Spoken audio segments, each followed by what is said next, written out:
Hello, hello, hello, everybody. Welcome back to the next part of our zero overall rebuild.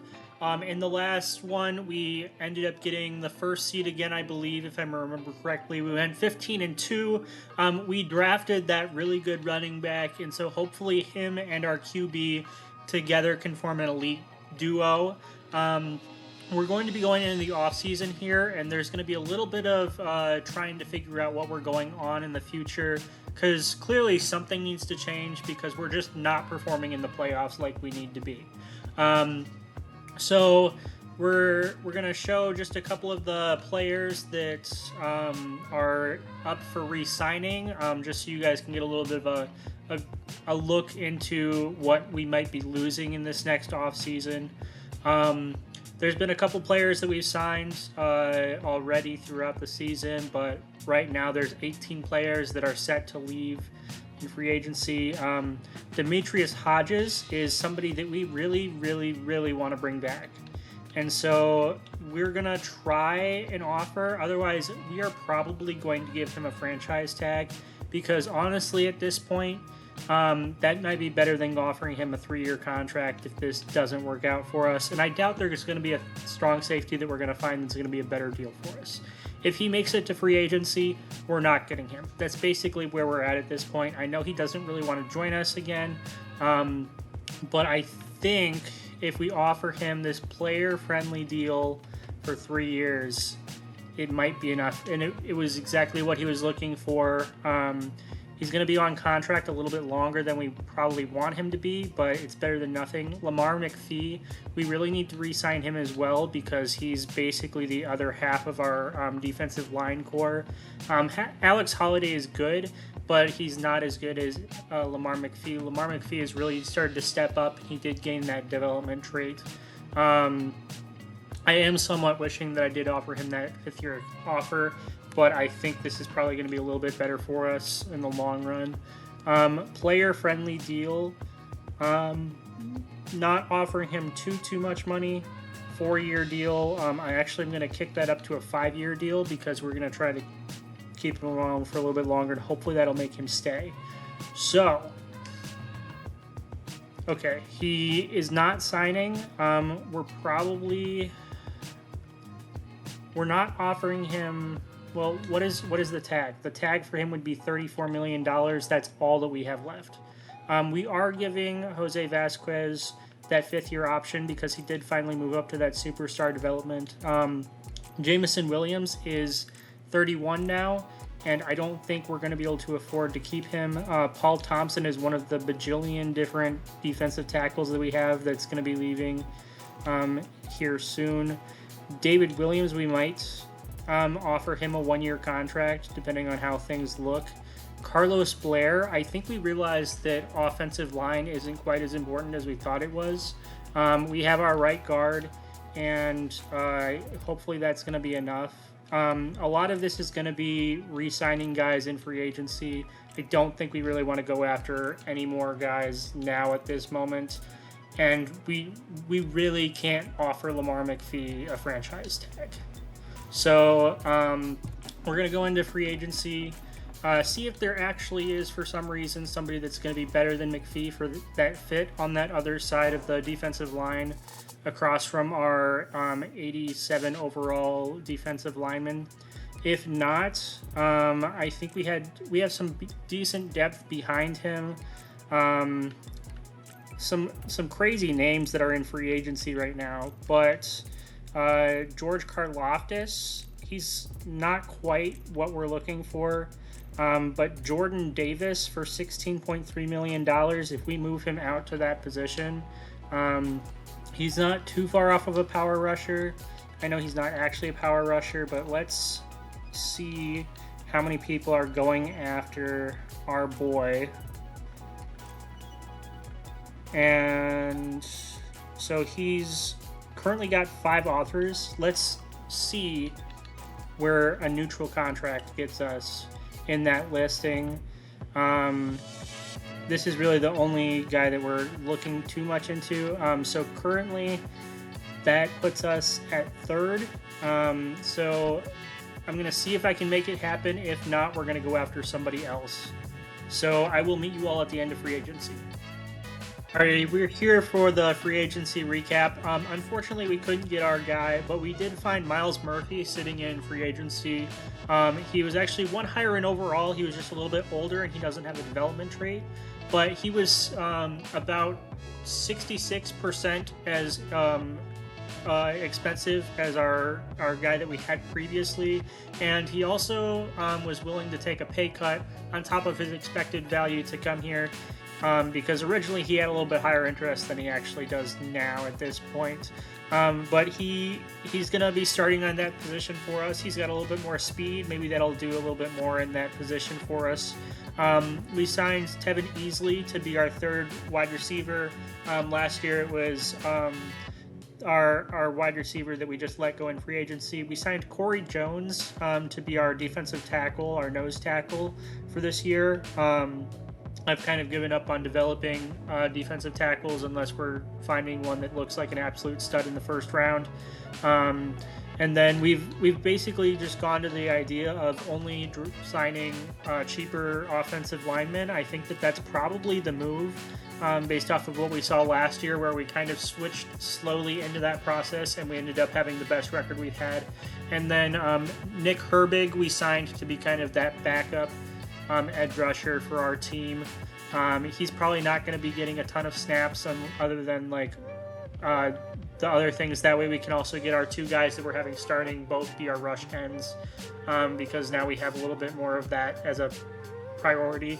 And then Zach Wiggins we signed to be our third middle linebacker, so that we're not trying to throw our right outside linebacker or left outside linebacker into that linebacker role or sub linebacker role as much. And we can kind of throw somebody that's a little bit more, this is his role, as opposed to trying to have that guy go all over the field, because he's just not quite to that point yet of being like that Micah Parsons X factor. So with that, we're going to hop into the draft here. I don't know if there's any specific role that I'm like, we have to draft this. I'm going to try to find whoever is the best player that we can find at, I think we're probably going to have like pick 30.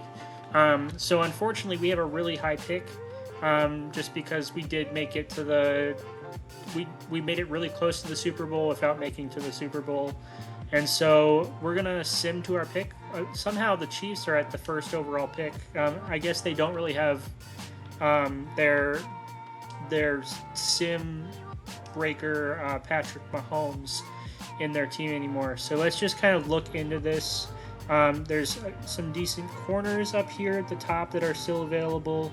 I don't know if any of those are kind of what we're going for. This safety, the strong safety, we might draft this guy and move him over into free safety, just because he might be good enough for that. And then there's this defensive tackle.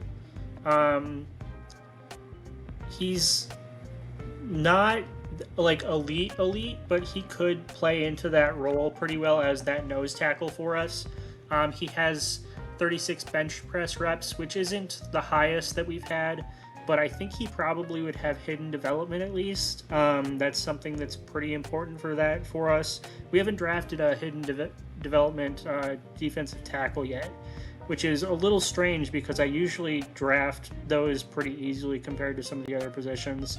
Then there's like tight ends and halfbacks, and that's really not the positions that we're going for at the moment. We could potentially look into this power rusher if he looks good, if he's got like number one in speed. We might, I think he may not play this year if we draft this guy, but it is another Pritchett. We did draft a Pritchett last year. We could make a storyline where he's like the cousin of that halfback we drafted last year. But he does look really good. I think this is probably the best player available if you look at all those statistics. He doesn't have the greatest key attributes, but if we draft this guy, we move him into that right end spot, we might actually have to start him over the guy that we just signed to a one-year contract in Myles Murphy. And I think I've talked myself into it. This is the guy that we're drafting, and he has hidden development. Hopefully, he turns out to be like a 77, 78 overall. And if that is the case, we might have to have him move into being that position. He does have a couple stats that need a little bit of improvement, but overall, he looks like he's going to be an absolute stud for us. And then we're going to go to the next pick that we have. Just as we've done in the last couple episodes, just the first and second round pick for us. And then I will meet up with you guys at the end of the draft, do a little bit of a recap. We've got some decent looking man corners. This guy looks really good. I don't know why he didn't get selected. Maybe he's just really slow. No, he's really fast, so there's no reason he shouldn't have been selected previously. I don't think that we should go and sign a corner right now just because he's not going to play. But if I really can't find something that's going to be better, that's going to be what we're going to go for. There are so many corners available. Maybe we go with like this left guard. Go with the idea of drafting a guard as opposed to going another route. This guy looks like he's going to be really good. We had success when we drafted our right guard before. He's now one of the best offensive linemen in the league. So we'll keep that in the back pocket as an idea. We could draft this guy to come in and be our backup, but I don't think he's got quite the intangibles we're looking for as far as speed and things like that. So it's really down to that corner, who we definitely won't have a shot at drafting after this round. If we look at his stats, he looks like he's probably pretty good. His zone coverage might be really bad. That's the only thing that might bring him down in stats wise. He's only got decent jumping and solid change of direction, but he is fast. It's either that or we draft this left guard. And I think if we draft this left guard, we don't have to keep signing guys, and at least that'll fill a position on the line. We might even move this guy to left tackle, but if this guy, so we're gonna look at the end for Derek Allen, who will get drafted probably in the third round unless he gets drafted in the next pick. But we are going to draft that left guard, LaMichael White. And he is hidden development. That's kind of what it looked like it was going to be. 86 strength isn't phenomenal, but he's a scheme fit already, so he's going to develop instantly in our team. I'm going to meet up with you guys all at the end. I'm going to try to figure out which team that corner gets drafted to, though, because I'm just curious to see if we whiffed on something when we get to that recap. Alrighty, we are here to do a little bit of the draft recap. We're hoping that defensive tackle we drafted is an absolute stud. He's a 74 overall, which is not enough to make him start this year, but I think he's going to be a decent backup sitting behind our guy that we gave that 1-year contract to. And then if this does go if this ends up going into another season after this, we at least know where we're going to be going with it. I'm a little tempted to move this guy over to left tackle, just because I think our left guard that we have right now might be higher overall than that guy is. I'll look at that in a little bit. This corner we drafted in the third round, he looked pretty good. He's a 68 overall, which isn't terrible. It's definitely better than it could have been. I think I drafted him as the potential that he could move into being a safety. So let's just see what his like overall is if we move him to the free safety position. He moves down to a 66, so we're not doing that. He probably just didn't have a high enough tackle rating. It looked like he might have a really good one, but he probably just didn't. We drafted this left outside linebacker who we're actually going to move into middle linebacker. I've been doing a lot of drafting people that could move into middle linebacker, and almost every time they're absolutely terrible. Like right here, we have this right outside linebacker I drafted that looked like he was going to be good, and he is just not what we're looking for. It's kind of hard to draft linebackers that'll be decent starting off if you're going in a later round in this game. And then this lineman that we drafted late on, he has a lot of really good potential with all of his stats. He has an 81 speed, which is pretty good.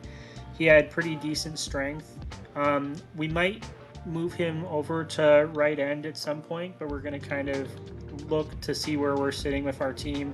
And then I drafted this left tackle in the end of the draft, and he's absolutely terrible. He's not going to be staying on the team. But this wide receiver that I drafted looks like he's going to be an absolute stud.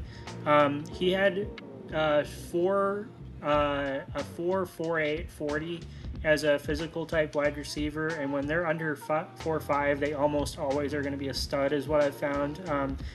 This guy also happens to have hidden development.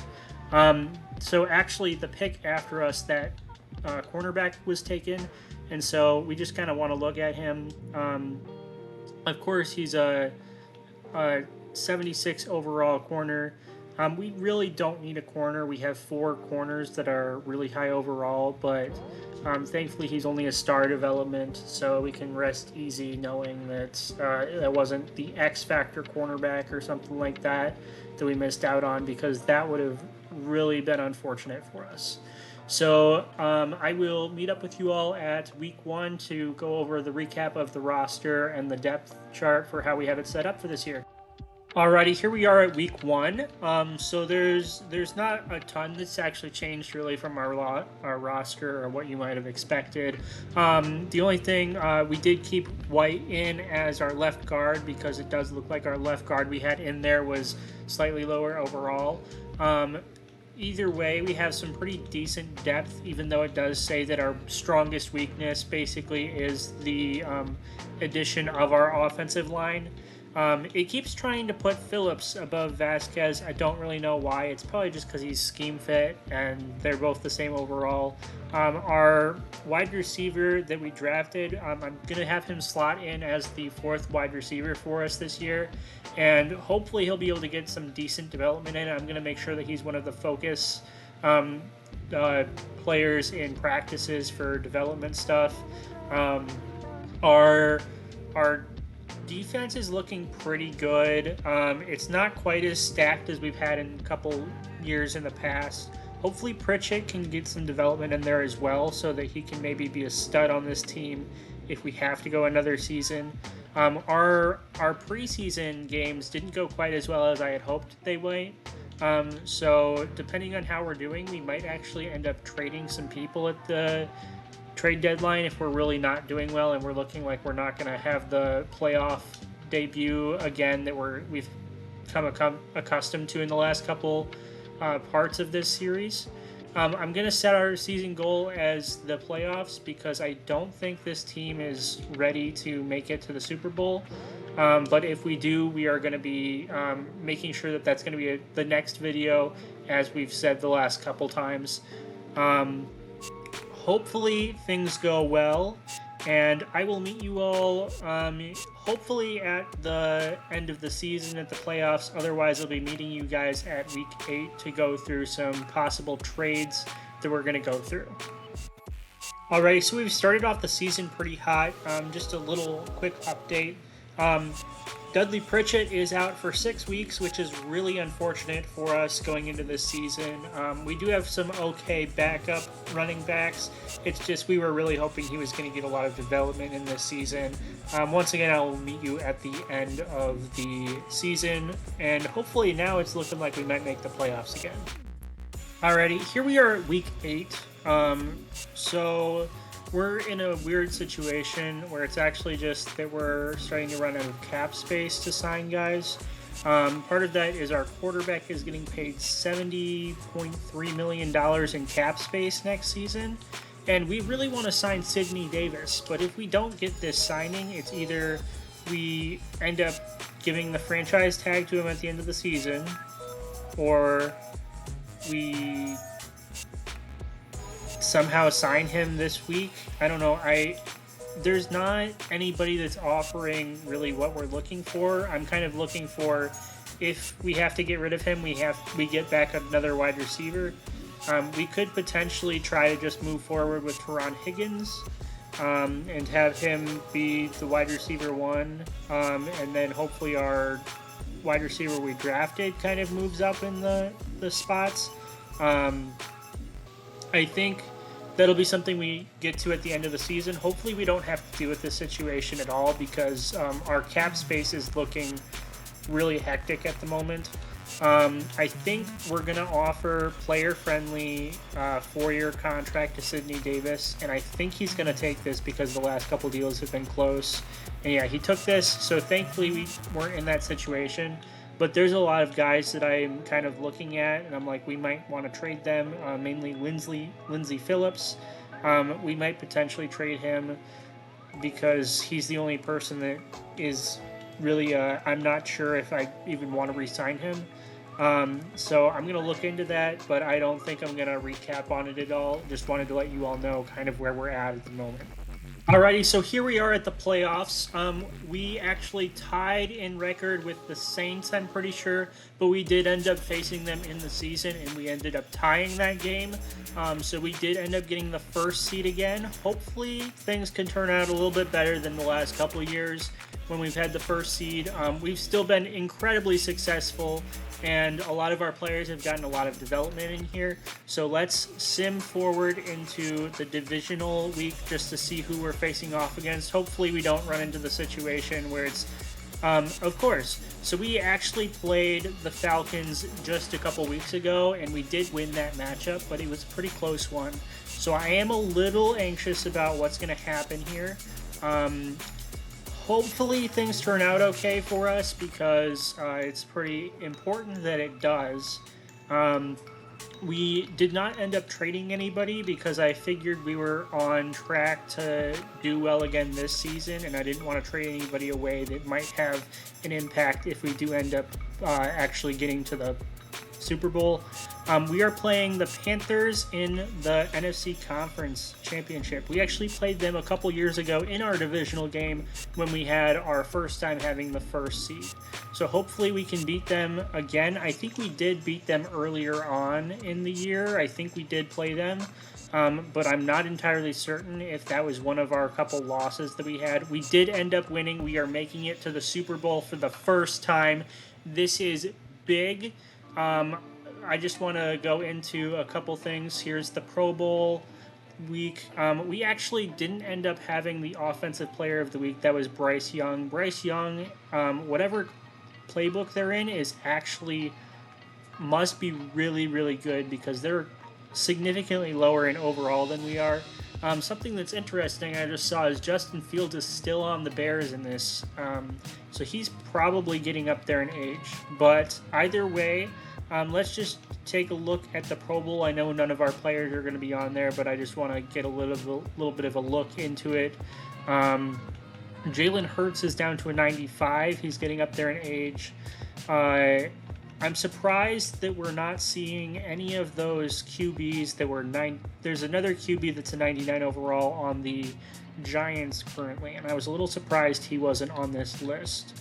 But yeah, overall, there's I'm glad that we finally made it to this point. There's a great mix of real-life players on this Pro Bowl roster and auto-generated rookie players that have developed over time, which is a great thing to see. I'm glad that we didn't do any of those trades that we had thought about doing earlier on in the season. Now it's really just a matter of getting ready for the Super Bowl. Hopefully our QB actually managed to, with us making it to the Super Bowl, hopefully he finally was able to earn that MVP award.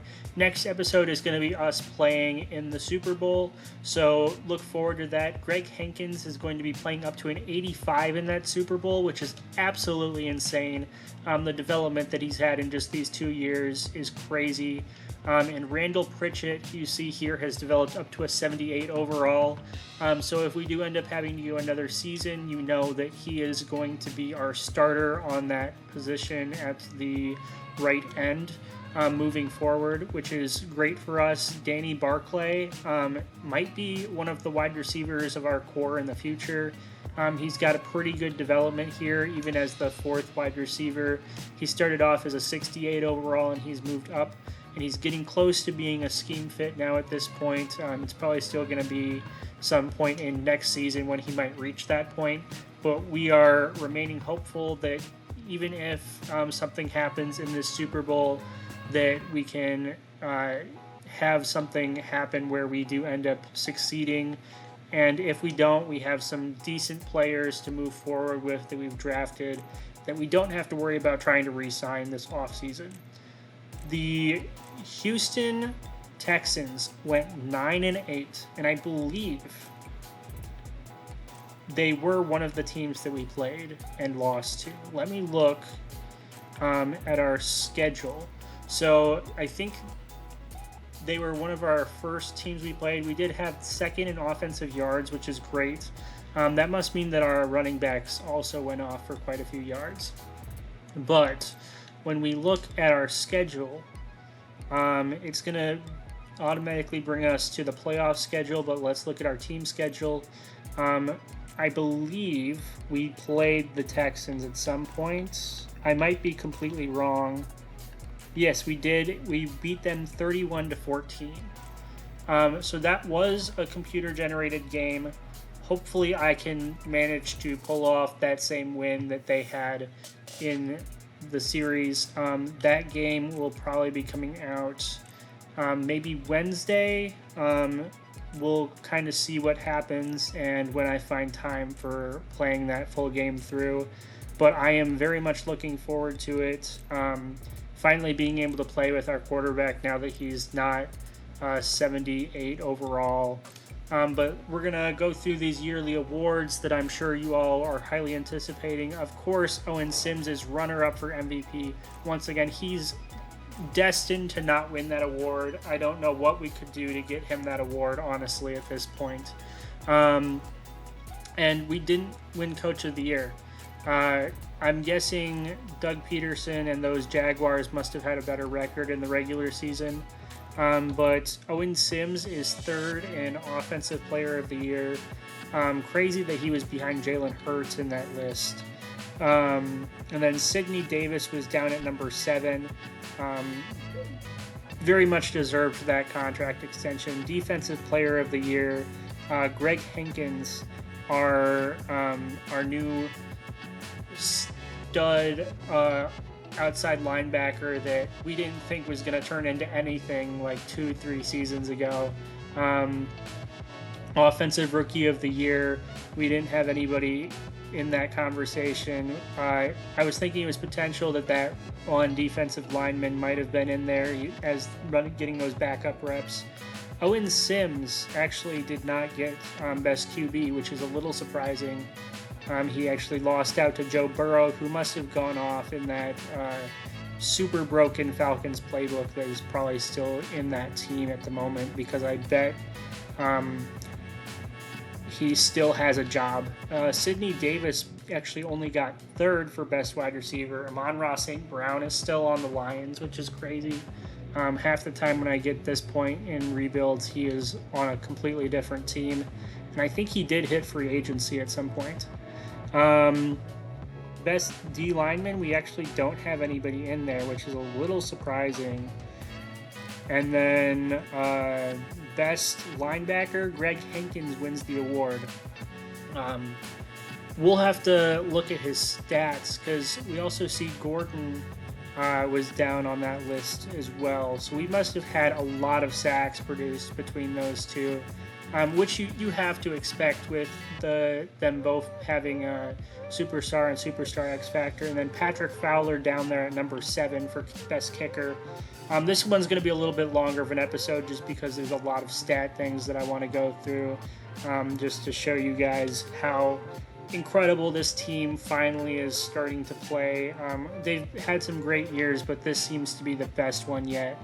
So we had second in offensive yards. Defensive yards was 18, but when you put up that many offensive yards, it's hard for the defense to keep up. He did have a couple more picks than he normally has. We did change a lot of his superstar abilities and stuff, and it does look like he might have been injured for part of a game because of how many snaps Jamichael Mabin got in there. Unless we were blowing teams out, but I don't think that was the case. Here we see the mashup of the running backs, just because the Pritchett was injured for a significant amount of time. He still produced a lot of yards in comparison to some of those other players, even though he wasn't averaging as many yards as you might hope he would. Wide receiver Sidney Davis, 1,400 yards, 11 touchdowns. That is absolutely incredible. And then Vasquez actually got less yards than Phillips. I wonder if he got injured at some point in the season. It doesn't look like he did. I don't know what was happening. I guess we were tossing the ball to our fullback a lot and running a lot of 2 tight end sets or something like that. It's an interesting situation. Defense, Sears ended up leading us in tackles, and Caruthers, who we did manage to assign to a team-friendly contract. They both did pretty well. Hackett had third in tackles, which is a little surprising. And then, let's see, so Hankins had 10 sacks on the season, and Gordon had 8. That's a great duo we have going on there. This team looks like they're destined for great things, and maybe next episode will be the end of this series. And then if that is the case, make sure to drop some ideas for other series in the future here. I'm probably going to be doing some other Madden things. I might be throwing in some, and pretty soon we're going to be throwing in some college football gameplay in a couple months in July. And then I'm probably going to maybe try and do some MLB The Show content and maybe a little bit of NBA 2K content for you guys. That is it for me today. Hope you guys all have a great rest of your evening or morning or whatever time you're ending up watching this. Have a great one. Peace out.